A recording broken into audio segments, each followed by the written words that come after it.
तो कह दिए आपके चेले ने, और आंख निकाल दी चिमटा मार के, महाराज जी, और ये मैं आंख ये देख लो, ये ले आई हूँ।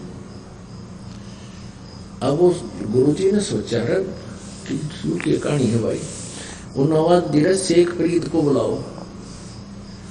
शेख फरीद आ गया। हाँ गुरुजी। बेटा क्या बात थी? अब जी गीला ईंधन था और ये आग बुझ गई यहाँ की, और आप रुष्ट हो गए थे। मेरे इस जीवन का बनेगा कि मैंने मेरा तो उद्देश्य यही है कि मुझे भगवान मिले, और आप रुष्ट हो गए मेरे थे, तो मैं इस शरीर का क्या करूँगा। सीने से लगा लिया उस प्यारी आत्मा को उस संत ने, अपने चेले को, और कहा बेटा खोल दे इस कपड़े ने। वो कपड़ा खोल दिया तो आंख पूरी होगी उसकी, लेकिन थोड़ी छोटी होगी, आंख योगिनी होगी। अब कहने का भाव ये है पुण्यात्माओं, अब विचार देखना कि जीव कैसे बचे इस काल के जालते।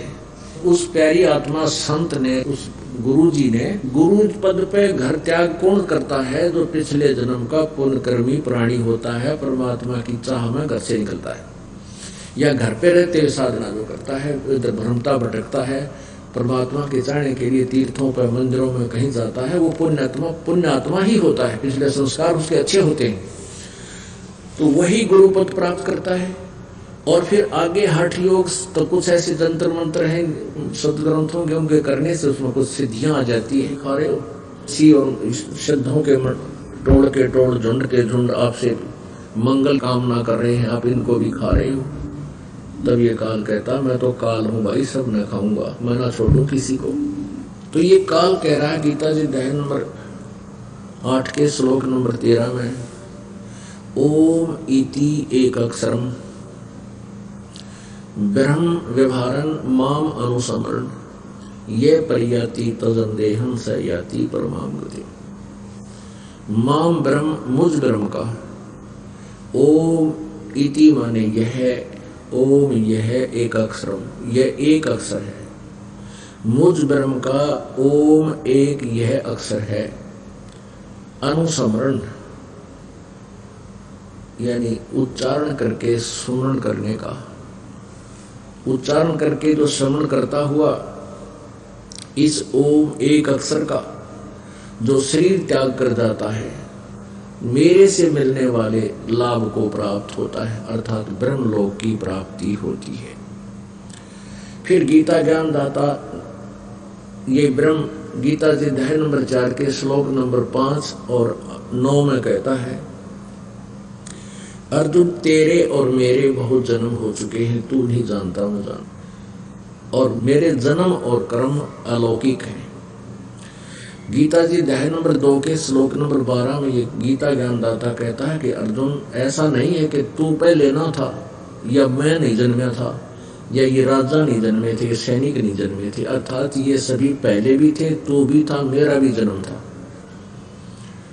और ये ना सोच कि हम वर्तमान में ही हैं, हम आगे भी होंगे, ये भी ना सोच कि हम आगे ना जन्म होगा, हमारा आगे भी जन्म होगा। गीता जी अध्याय नंबर 10 के श्लोक नंबर 2 में गीता ज्ञानदाता ब्रह्म कहता, अर्जुन मेरी उत्पत्ति को